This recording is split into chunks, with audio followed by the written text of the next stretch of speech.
اسرار درون آستانه شما، این مقدسات خانه شما، آبروی اهل کاشانه شما. پذیرا باشید صدای رادیو پیام با برنامه آستانه.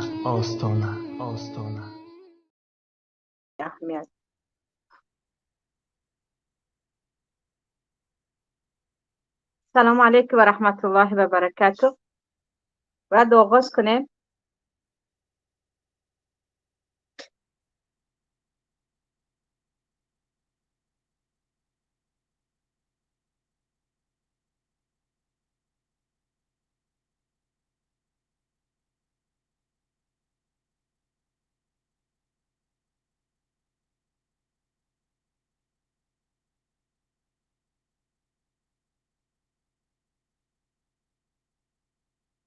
سلام علیکم و رحمت الله و برکاته. بینندگان عزیز، بخشی زیاد که من یکم اینجا مشکلی تکنیکی شد، گمان کردم که یکم باید بدتر آغاز کنم.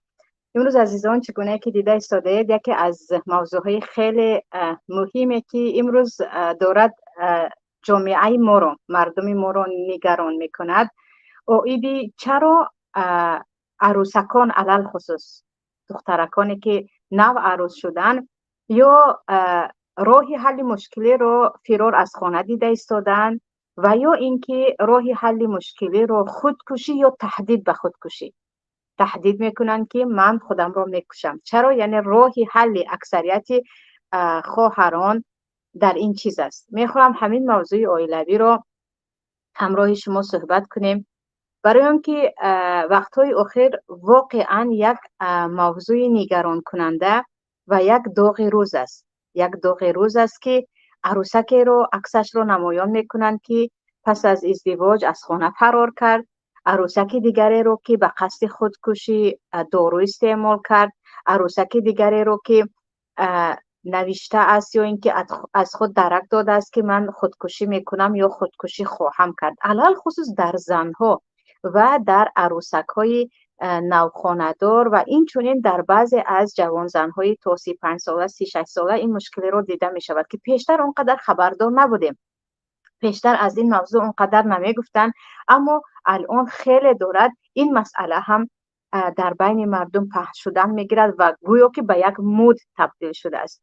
بیایید این موضوع صحبت کنیم و علل خصوص خیلی امیدوار هستم پدر و مادرانی که صدای بنده رو میشنوید پس از این برنامه یک کم مناسبتتان و این چونین صحبتتان با دخترکانی که ازدواج کردنی هستند و یا اینکه با فرزندان خود که الک ازدواج کردن دگرگون می شود. پیش از همه همچون مسلمان مایان میدانیم که در شریعت یکی از گناههای کبیره که بخشیده نمی شود و صاحبش در دوزخ ابدالآباد میماند، این خودکشی است. و در سوره نور الله میگوید ولا تقتلوا انفسکم ان الله کان بكم رحیما و من یفعل ذلك عدوانا و ظلما فسوف نصلیه نارا و کان ذلك علی الله یسیرا. ای بنده های من، خودکشی نکنید. عمری که به شما دادم به آخر نرسانید، یعنی خود را نکشید. بدونید که پروردگار به شما مهربان است. اگر به مشکلی افتادید، دوچار مصیبت های زندگی شدید، راه حل مشکلی رو در خودکشی نبینید.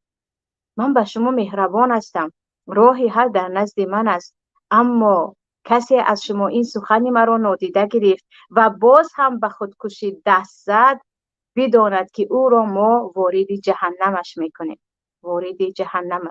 و در این باب حدیث های پیامبر هم زیاد است که صلی الله علیه و سلم، الان نمیخواهم تمام حدیث ها را اینجا ذکر کنم، که پیامبر صلی الله علیه و سلم میگویند با هر چیزی که خودت را کشتی، خواه با زهر خوردن باشد، خواه با کرد زدن باشد، خواه از بالا پرتافتن باشد، انا همین طور خودت را گشته و برگشته در جهنم کشتن میگیری و برگشته اون علم و درد را چشیدن میگیری.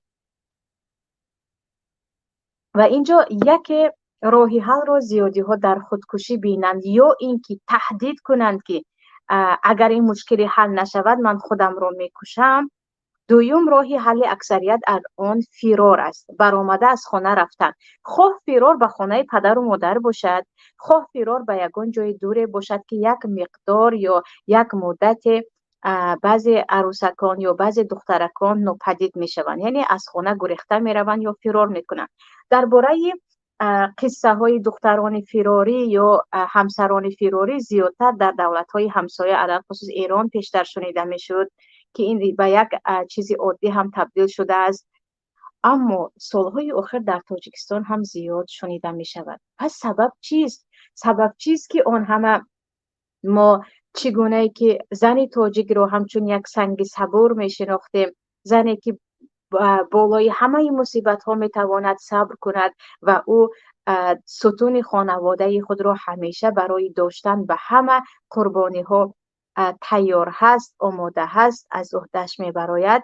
امروز دارند یا با خودکشی از مشکلی های خانوادگی فرار میکنند یا از خانه گریخته میروند، یا اینکه زیاد مردهای هم هستند که بسیار از مشکلی های خود را، زیاد از کارهای خود را از همسر خود پنهان میکنند که الکی از همسر شنیدند که اگر مبادا این کار را کنی من خودم را میکشم یا حتی فرزندانت را میکشم، هم تهدیدها شنیدند.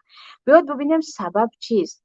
سبب چیست که امروز یک بانوی تاجیک و جای حل مشکلی خانوادگی را پیدا کردن برود دست به خودکشی زند، یا اینکه و جای اینکه وقت در بین مردم به مصیبت دچار شد راهی حل را پیدا کند، او اینقدر ترسو باشد یا اینقدر ضعیف و ناتوان باشد که برود خود را نابود کند و مردم هم درک کنند که سبب خود را به هلاکت رسانیدن یا اینکه کلا فرار کردن و ناپدید شدن این دخترک محض همین مشکلی یا تهمت بود. بیایید سبب ها رو ببینیم، چون سبب ها رو وقتی دیدیم راه حلش هم پیدا می شود. پیش از همه انسانی که راه حل مشکلی را خودکشی می داند یا گریختن از مشکلی می داند، یقین بدانید که یک انسانی ضعیف و ناتوان و بیچاره از عهده نابرا هست.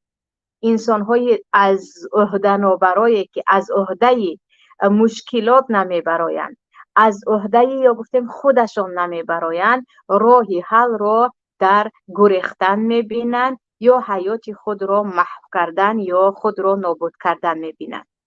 یعنی اولا باید این قانون یا این قاعده در سر ما باشد که هیچ یک انسانی که اعتماد به نفس دارد، به خود باور دارد و قوی هست، او دست به خودکشی یا گریختن نمیزند. انسان‌های اساساً انسان‌های ضعیف و ناتوان و بیچاره که دیگر یقین کردند که از عهده مشکلی نمیبرایند، یا آرزوی مرگ میکنند که الان بمیرم، یا اینکه در فکرشان به جای راه حل مشکلی را یافتن فقط خودکشی است، یا اینکه گریخته از مشکلی میروند که البته یک مدت آن مشکلی بعد از گریختن حل شد، اما بعدا باز هم بزرگتر میشود.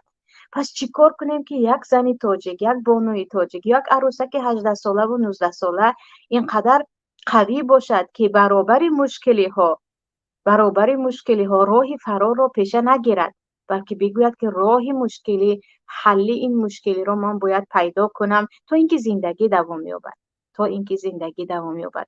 و این رو همه میدانیم که یعنی زندگی این نیست که همیشه شهد و شکر باشد و علل خصوص بعد از ازدواج شما همیشه با لبخند و با خرسندی و با امیدهای خیلی خیلی طولانی زندگی خوب داشته باشید. اولین قدم برای زندگی با خنده باشد، دومش الکی مشکلی و گریستن و درد و غم دیگر شروع می شود، چون دنیای امتحان است و دنیا برای راحت نیست. و برای اینکه خواهرکان ما، بانوان تاجیکستانی ما، عروسکان، نو عروسکان پیدا کنند این اعتماد به نفس را که من برابر مشکلی ها استوار هستم، من راهی حل را پیدا میکنم. راهی حل را پیدا نکنم هم فرار نمیکنم یا دست به خودکشی نمیزنم. اولا باید قوی باشن، قوی با الله. قوی با الله معنایش این است که وقتی انسان یقین میکند که پشت او را پروردگار میگیرد و یک ذات هست که در تمام حالتهایی که کل دنیا تو رو به حالت ماندند و ترک کردن، او دست تو رو میگیرد، او ندای تو رو میشنود، او مشکلی های تو رو درک میکند. الله بالای سرداری و هرگز خیانت نمیکند و هرگز تو رو پرتافته نمیرود. انسان به خود زیادتر باور میکند. برای اون که او باوری دارد که یک قوه عظیم، قوه خداوندی پشت او هست و مشکلی های او با واسطه کمک پروردگار راه حل خود را پیدا میکند. یعنی قوت ایمان، باوری بر الله در قلب که در مشکلی های من الله دارم و او کمک میکند و هیچ راه حل نباشد هم او برای من یک راه حل را پیدا میکند، چون وعده او هست. وعده او هست که و یجعل له مخرجه، یک راهی برآمد از مشکلی را به تو نشان میدهم. پروردگار به من کمک میکند. انسان اینقدر ناامید نمیشود. و ما میدونیم که اساساً به خودکشی سالهای آخر دولت‌های اروپا و غرب دست میزنند. آره، اساساً در بین جوانها خودکشی دیده می شود و آن هم جوانهای بی ایمان که دیگر به هیچ کس اعتقاد هم ندارند، باوری هم ندارند، پشت پناه هم ندارند. اما زنی مسلمان اولا دانست که پشت و پناه او الله هست و هرگز او را تنها نمیگذارد. در اینجا یقین میکند که راه حل را پیدا کرده میتواند. برای همین هم باشد پیامبر صلی الله علیه و سلم نماز استخاره، نماز حاجت، یعنی نماز در وقت مشکلی ها و این چنین دعاها برای غم و اندوه و قرضداری و اینها رو به صحابه ها می آموختند و می گفتند این دعاها رو بخوانید، پشت پناه شما الله هست. و ببینید که یک گروه کوچکی که همه چوپان و دیگر بادیه نشین بودن، پس از تقریبا 30 سال تمام دنیا از اینها میترسید و لرزه در قلبش بود، برای آنکه این مردم پشت و پناهشان الله بود و توانستند که سالهای دراز مردم را با ایمان خود، با قوت خود به مردم اثبات کنند که این مردم شجاع هستند. پس خواهر مسلمانی که در قلبش الله بزرگ است و یقین میداند که تنها نیست، نه از اینکه پدر و مادر و خواهر و برادر و شوهر دارد، نه تنها نیست و این که بجز مخلوقات ذات بزرگ بالای سر او هست. او راه حل مشکلی را پیدا میکند، البته با پیش کردن سبب ها و به اعتماد اینکه الله بالایش هست و تنها نمیگذارد. این یکم است. دوم این است که انسانی که چه خیلی گفتیم و الله ایمان ندارد، باور ندارد، او خیلی خود رو انسان خود رو خیلی تنها حس میکند. وقتی خیلی به همسر خود اعتماد کرده و یکی تو رو گذاشت و رفت، خیلی پشت پناهت پدر و مادر بود، اما با یک سخنش به تو معین کرد که او پشت پناه تو نیست، او در هر لحظه آنها تو رو یکسو میگذارند. خیلی به یک دوست جانیت باور داشتی، اما یک روز تو رو فروخت، تو رو به حالت گذاشت یا سر تو رو آشکار کرد، یک بار تک و تنها میمانی، چیکار کردن را نمیدونی، از عالم و آدم دیگر دلگیر میشوی، دلخون میشوی. اما وقتی یقین میدونی که این صفت ها برای الله حرام است، ظلم برای الله حرام است، بنده را تک و تنها به حال خودش گذاشتن در حالی که بنده با امید الله هست دست دعا میبردارد، الله این کار را برای خود حرام میداند، بنده هرگز ناامید هم نمیشود و همیشه در دل حس دارد که برای هر مشکلی راه حل را من پیدا میکنم، چون قوه بزرگ بالای سر من است. دوما چیزی که برای خودکشی نکردن یا اینکه به فرار و گریختن از مشکلی ها در سر ما نباشد، ما باید راه دیگری رو بدونیم، یا راه دیگری ما این مصلحتگران خوب داشتن است. ببینید امروز مشاوری ما، مصلحتگری ما کی هست و اساساً برای زندگی آیندهش، برای عائله خود را بنا کردن، مناسبت‌هایش را با شوهرش، با خانواده شوهرش درست کردن، یک دختر تاجیک است که مشورت میگیرد. همه میدونیم که اکثریت زندگیمون فیلم و سریال شده است.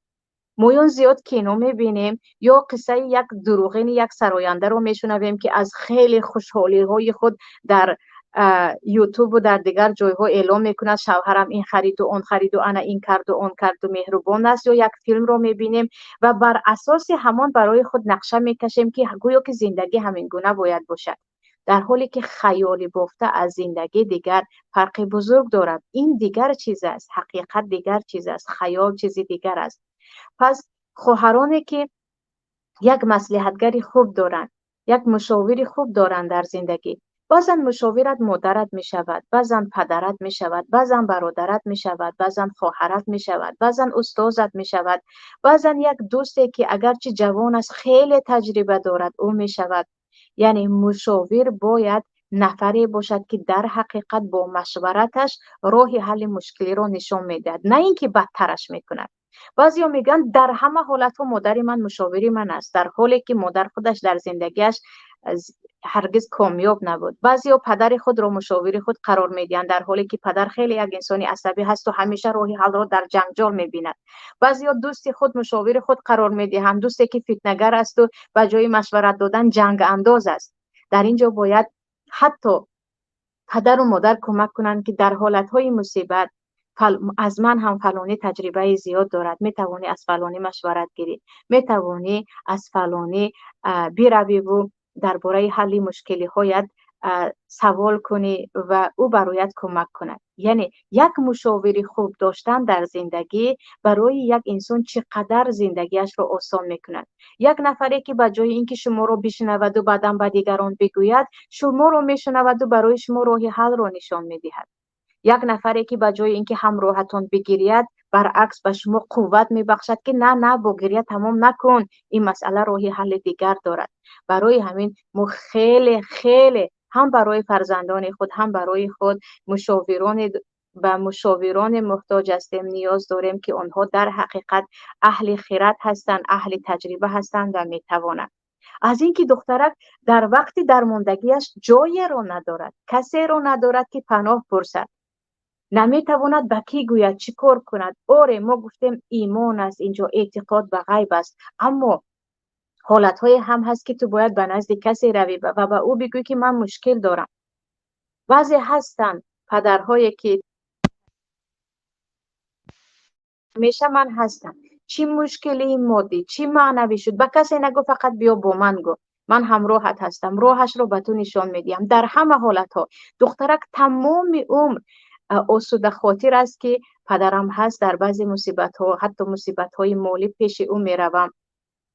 اما بعضی ها هستن که مشکلی رو به خانواده تماما پهن میکنن. خانواده یک چند فکر هست، یک چند عقیده هست، یکی میگوید این راه رو پیش گیر، دیگری میگوید اون راه رو، یکی دیگری میرود خبرکشی میکند، یکی دیگری میرود جنگ رو میاندازد. با همین میبینه چی مصیبت میشود. برای همین مشکلی ها رو هم باید به اهلش گوییم، به کسی بگوییم که راهی درست رو نشان دهد. اگر میدونی که نه پدر از عهده اون نمیبرد، شاید برادرت هست. برای همین زیادی خواهرای وقتی میگن من چیکار کنم، من خیلی در حالت ناگوار هستم، وقتی میگوی پدرت چی میگن، نه پدرم در حیاتش به من مشورت خوب دادگی نبود. یا وقتی میگوی برادرت چی میگه، برادر من به جز صبر چیزی به من نمیگوید. وقتی میگوی مادرت چی میگه، نه مادرم دیغ میکند یا قلبش از کار میماند، من اینجا تک و تنها هستم چیکار کنم. یعنی اهل خانواده حداقل یک نفر باشند که مشاور دیگران باشند. اگر از اهل خانواده نیست، شاید خیش دورتری ما، شاید یک استاد ما، شاید یک نفری که در حقیقت میتواند راه نشان دهد. چیزی دیگر اینجا، چیزی که امروز زیادی دیده ایستادیم و سبب اساسی دست به خودکشی زدن خواهران شوهر کرده یا از خانه گریخته رفتن بعضی خواهرها. مثلا با خود من شخصا مادر 5 فرزند صحبت کرده بود که ساعت 1 شب است و من در کوچه هستم، از خانه فرار کردم، 5 بچه رو به شوهرم ماندم برای اینکه دیگر نتوانستم به گناههای برعلایی که او میکند یا با کارهایی که او میکند دیگر طاقت کرده نتوانستم و گریخته آمدم. اگر تو گریخته ساعت 1 شب از خانه برآمدی، شوهرت اصلاح میشود، پگاه میروی که او دیگر یک فرشته شده است و گناه ها رو ترک کرد. با گریختن که مشکلی ها حل نمی شود. از خانه برآمده رفتن که شوهر اصلاح نمی شود. از خانه برآمده رفتن که خیش و تبار شوهر یک بار مناسبتش با تو دیگر نمی شود. با قهر رفتن هرگز هیچ کس آشتی نمی شود با یک دیگر. یعنی اینجا باید درست‌تر فکر کرد. اینجا می دونیم که زیادی ها بعد از جنگ و جنجال های عائلوی فرار میکنن به نام و نشان. بعضی ها خیلی گفتیم دست به خودکشی میزنن. پس اینجا چیکار باید کرد؟ چیکار باید کنیم که وقتی مشکلی عائلوی می شود ما راه حل رو گریز نبینیم؟ پیش از همه خواهران عزیز، علل خصوص بانوان، نو عروسکان، دخترکانی که هنوز شوهر نکرده و اینچنین پدران و برادرانی که بنده رو میشنوند، ما باید درک کنیم که زندگی دو نمود مشکلی دارد. مشکلیه که ما اگر ساکت بودیم و صبر کردیم و خود از خود پوشیده می شود. بعضی مشکلی ها هست که فقط نادیده گیری میکنی، تغافل میگوین. یکی غضبش آمد و چیزی را گفت، کی نباشد، هم مادر باشد، هم پدر باشد، هم شوهر باشد، هم زن باشد، هم برادر باشد، هم خوشتامن باشد، هم یکی در حالت غضب تو در حقیقت یک خطای جدی کردی، او داد و فغان کرد، شاید بعضی چیزهایی هم گفت که تهمت است، طعنه است، لعنت است حتی. اما یقین میدانیم که فردا همین انسان آرام می شود و از این گفته‌هایش پشیمان می شود برای اینکه زیاده روی کرد. این حالت ها رو وقتی میدانیم میگیم پس این مشکلی فقط راهی حلش کمی ساکت بودن است. وقتی او از خود گذشت، یعنی ببخشید از حد گذشت، تمام مرزها رو عبور کرد، به دهانش هرچی آمد گفت، اگر من ساکت هستم او هم خاموش می شود.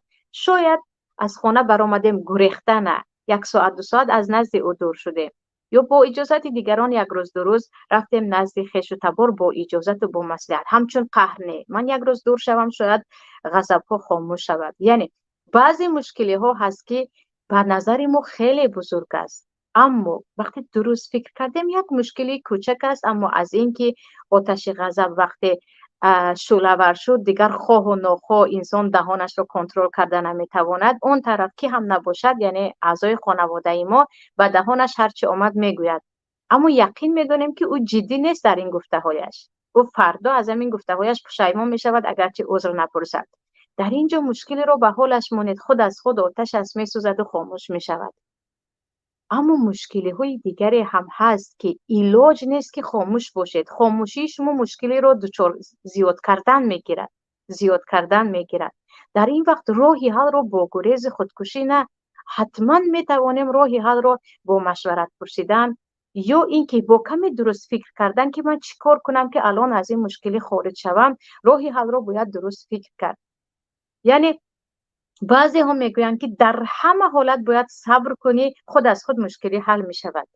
اما مثلا شوهری که مواد مخدر استفاده میکند، شوهری که هر شب می آید 2 زنش رو لطو کوب میکند، شوهری که بر علاوه به گناههای کبیره زنش رو مجبور میکند، با صبر کردن آن انسان درست هم می شود. یا یک نفر در خانه هست که کی هم نباشد، مثلا یک آدمی عصبی هست، دیوانه هست، هر روز یک کاری میکند که انسان صبر کنان دیگر 1 روز بیهوش می شود، 1 روز صبر کنان دیگر خودش هم دیوانه می شود، 1 روز صبر کنان بالای خودش یگان بلا می آورد. در اینجا نباید صبر کرد. در اینجا شاید راهی حل طلاق باشد، شاید راهی حل در حقیقت از این عائله فرار کرده، خودکشی کردن، کاملا جدا شدن باشد. در اینجا نباید خاموش بود. در اینجا حتما خیلی گفتم یک نفری با عقلی که با تجربه که میدونیم اعضای عائله ما هست و در زندگی تجربه خوب دارد، او را به میان آورد.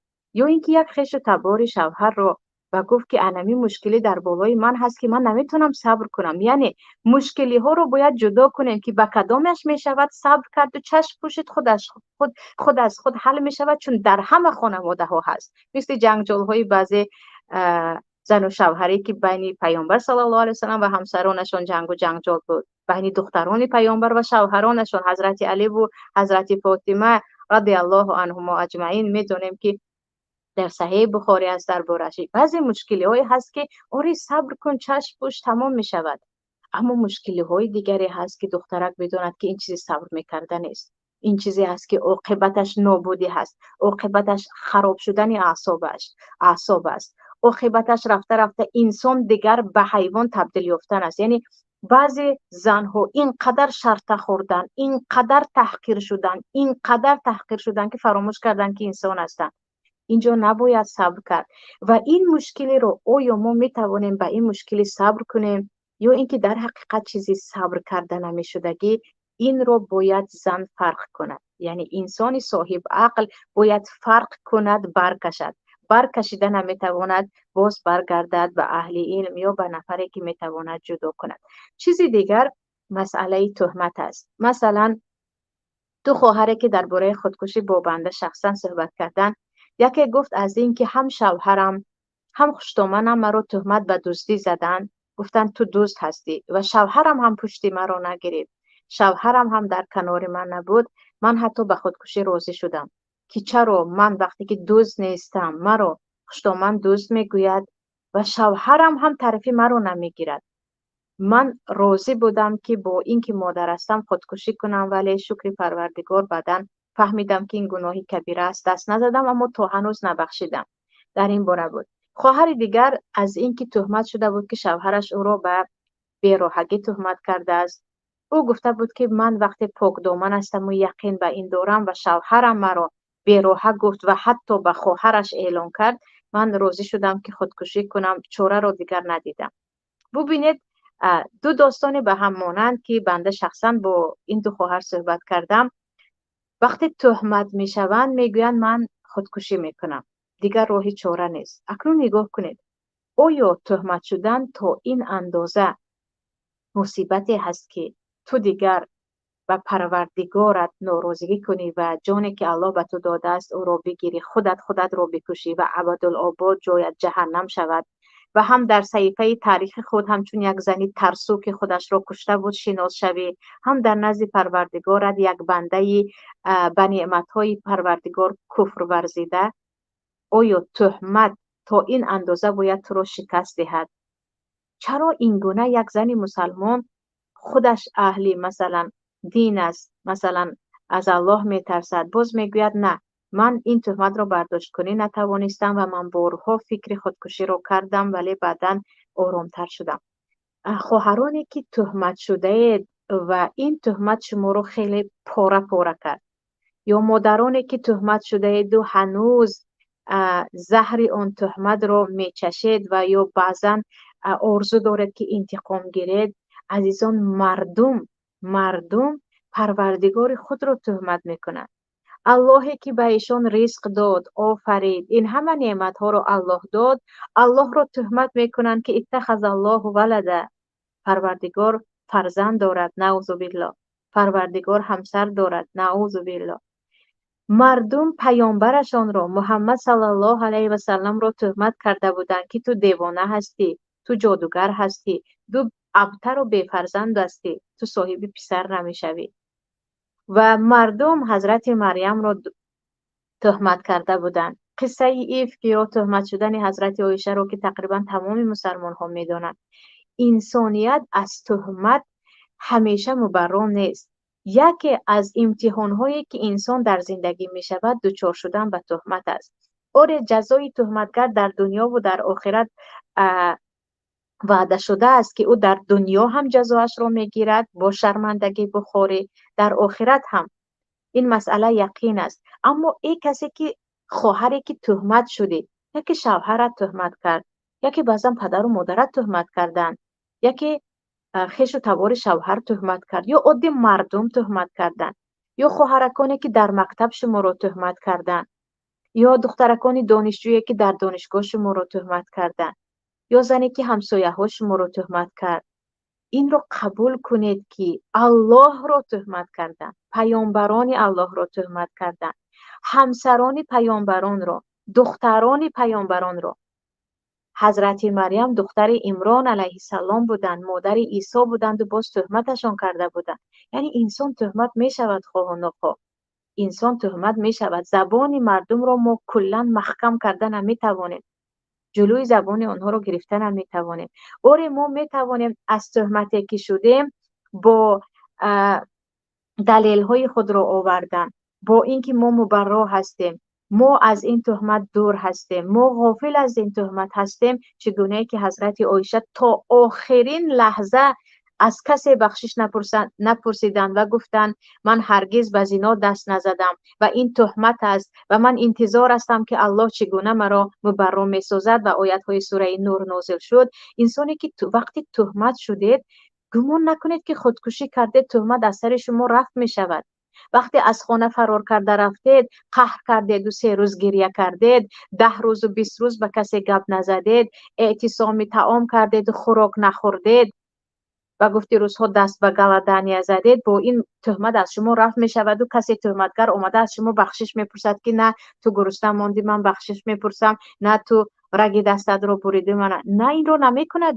او میگوید یک متهم هست و جای این که گناهش را به گردن گیرد دارد بالای ما با این خاراکترهایش یا با این زوریهایش میخواهد که تماما گپ خودش را گذراند. برای همین در اینجا نباید خواهرانی که دچار تهمت شدند، همسرانی که دچار تهمت شدند، راه خلاصی را در فرار بینید. اولا یقین بدانیم که مردم وقتی که آفریدگار خودشان را تهمت زدن، وقتی پیامبر خودشان را تهمت زدن، حتی انسان‌هایی هستند که پدر و مادر خود را تهمت میزنند، شما را هم تهمت میزنند. شما از پیامبران چقدر فرق دارید؟ یک انسانی کوچک در نزد پروردگار یک ذره و از ذره هم میده‌تر و کوچکتر و بی‌قدرتر. در این وقت ما باید برابری تهمت ها ثابت باشیم. اولا کی هم نباشد، تهمتگر کی هم نباشد، خواه پدرت باشد، خواه مادرت، خواه شوهرت، کی هم نباشد، او در نزد تهمتگر انسان باید با تمام دلیل های خود مبرا بودن خود را، پاک بودنش از این گناه را آشکار کند و از پی این باشد. این یکم. دوم، هرگز گمان نکند که خود را به بیچارگی زد و به فرار زد و به خودکشی زد، تهمت از او رفع می شود. تهمت رفع نمی شود. ما باید برای پاک بودن خود دلیل آوریم. دلیل آوردن نتوانستید، هیچ به گردن نگیرید، اما این گونه باید قوی باشید. این گونه به چشم تهمتگران نگاه کنید که خودشون یقین کنند که شما گناه ندارید که نمی ترسید. اما یکی گناه کردیم چی؟ آره، خواهرک که بود، از اینکه قصه میگویم تا که موضوع وسیع‌تر شود. خواهران عزیز، دختره که تقریبا 17 ساله بود، از خود بیمارستان تاجیکستان، یعنی نمیگویم شهر و نام بیمارستان رو تا که به همان مردم یکی طعن نشود، از خود یکی از بیمارستان های وطن به بنده نویست که من همین روز قصد خودکشی کردم و تا یک مقدار زیادی دارو را خوردم. و سبب چیست عزیزم؟ چی شد که خودکشی کردی؟ من نامزدم به من دست درازی کرد و من بعد از این گفت رو من نمیگیرم و در نزد پدر و مادرم من الان گناهکار هستم. آنها نمیدونن که با من چی رخ داد و اون نامزدی بیناموسم هم دیگر رفت و گفت با همین من با تو ازدواج نمیکنم و حتی به مادرم هم زنگ زد است که به امیدی من نشوید و الکی من با او خیلی گفتم رابطه محرمانه داشتم و راهی حل را در خودکشی دیدم. الان چیکار کنم من؟ ببینید که در حقیقت دخترک دست به گناه زد، دست به گناه کبیره و جرمش هم خیلی بزرگ است، اما این گناه را با گناهی از آن هم بدتر میخواهد محو کند و بپوشاند. از این هم گناهی بدتر را برای خود راهی حل دیده است و میگوید از اینکه سری وقت مرا به بیمارستان آوردن من نمردم، ولی من هنوز هم همین فکر در ذهنم هست که میخواهم خودکشی کنم، برای اون که پدر و مادرم این حالتی من رو فهمیدن، علل خصوص پدرم دیگر مرا نابودم میکند. و اینجا نگاه کنید راهی حل را دخترک خودش 17 ساله هست و من گفتم مثل یک کودک همراهش صحبت داشتم. خواهرکانی که به بعضی گناه ها دست میزنند و بعد از این چیکار کردن را ندانسته راهی خودکشی یا فرار را بعد از این هم به بدتر گناه ها بعضی ها دست میزنند. بدانیم، یقین بدانیم که خطا از همه سر میزند. بدترین گناه ها را فرزند آدم انجام میدهد، اما بالای ما پروردگار غفور و رحیم است، بخشنده و مهربان است. ان الله یغفر الذنوب جمیعا. الله میگن من کلی گناه ها رو میبخشم اگر توبه کردید، اما شرطش توبه هست. انسان وقتی توبه کرد الله میبخشد و وقتی الله گناه های تو رو بخشید و راضی شد، خود از خود مردم هم از تو راضی میشوند، خود از خود مردم هم تو رو قبول میکنند. چگونه که در حدیث پیامبر است وقتی الله کسی را دوست داشت و اهل آسمان ندا میکند که فلانی را دوست داشتم و اهل آسمان او را دوست میدارند، سپس در قلب مردم نسبت این انسان محبت پیدا می شود. و بدترین گناه خواهری تاجیکی من دست زده باشی هم گمان نکن که همین کتی باید تو کلا امید خود رو از دست دهی، با همین کاملا ناامید شوی و خودکشی کنی و به پروردگارت کفر بورزی. توبه بکن، توبه نصوح. یقین بدون که این گناه ها با توبه ها بخشیده می شود و هرگز از اینکه مردم مرا چی میگویند فراموش نکنیم که وقتی ترس از مردم در قلب ما از ترس الله بالاتر شد، دیگر ما برده و بنده مردم و خوار ذلیل شدن میگیریم.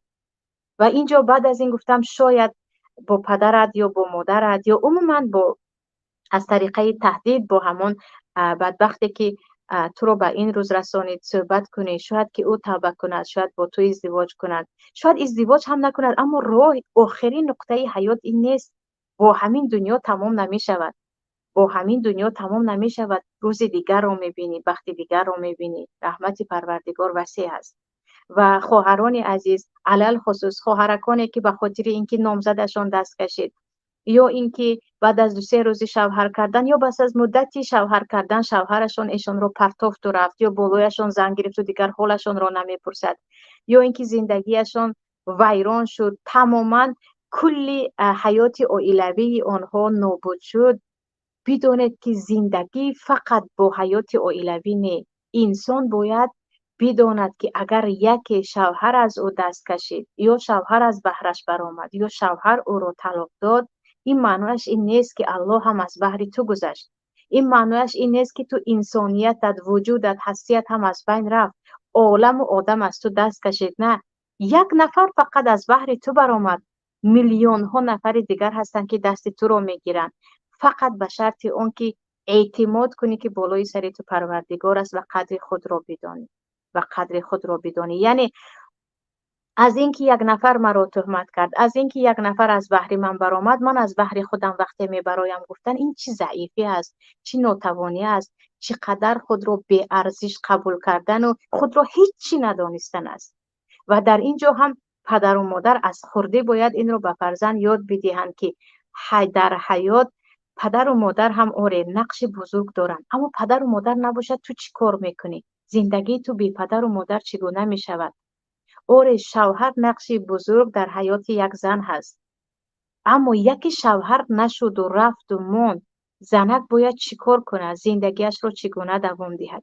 آره جامعه، مردم، خویش و تبار، با آنها ما زندگی میکنیم، اما کل مردم اگر از ما روی گردانیدن، یکی تک و تنها من گذاشتن، ما چی کار کنیم؟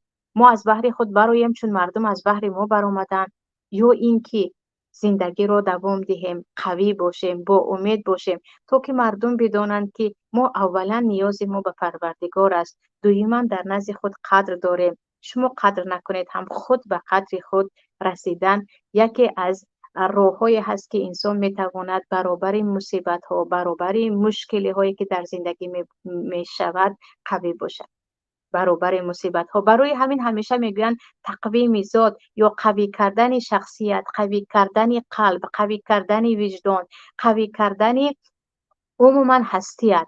اما انسان بدون الله قوی نمی شود. این یکم چیز. دوم چیز این است که برای این انسان باید خودش را شناسد که هست، تا چه اندازه به دیگران نیاز دارد، تا چه اندازه بیچاره است، در کدام کارها از عهده‌اش نمیبراید که از یک کس کمک بپرسد، در کدام کارها خودش هم از پیش میبراید. یعنی این چیزها رو باید به جای اینکه اینقدر فکر کنیم که این مشکلی میشود اکنون من چیکار میکنم، وای من، یعنی ترس های دائمی در بعضی خواهرکان، در بعضی دخترکان، ترس ها وهمی دائمی، یکی مرا پرتافته می رود، یکی یک سر من آشکار می شود، یکی زندگی من ویران می شود. کیها برای آنها راه نشان داده است که اگر همان روز آمد تو فرار میکنی. اما باید انسان برای تمام مشکلی های زندگی آماده باشد و یک نقشه هم داشته باشد که در حالت های این مشکلی ها چگونه راه حلش را پیدا میکند. یعنی در حالت هایی که به این مشکلی ها دچار می شود چگونه راه حلش را پیدا می کند. و بجز پروردگار از مردم، از بنده های الله که ها هستند که ما می توانیم بعضا و ایشان مراجعت کنیم و بگوییم که در همین حالت و من چه راه را نشان می دهید، چی می گویید و من چی کار کنم. این بود عزیزان موضوع امروزه من با شما. امیدوار هستم که یک درس باشد برای خواهرکان، برای گل دخترکان که همچون یک مادر برایشان خیلی دلم میسوزد و خیلی میخواهم که خواهران ما، دخترکان ما، عروسکان ما با خود چنان باوری داشته باشند که بدانند که هر مصیبتی که در دنیا می آید زود گذر است. خواهد نخواهد پس از مدت آن مصیبت می گذرد. فقط فرار از مصیبت نه و راه حل آن را باید جویا باشه. راه حل آن را باید جویا باشیم. هیچ راه پیدا نکردید، پیوسته در نماز باشید، پیوسته در دعا باشید، پیوسته در پرسیدن راهی حل از پروردگار باشید. یقین بدانید که راهش پیدا می شود. مشکلی نیست که راه حل نداشته باشد. السلام علیکم و رحمت الله و برکاته.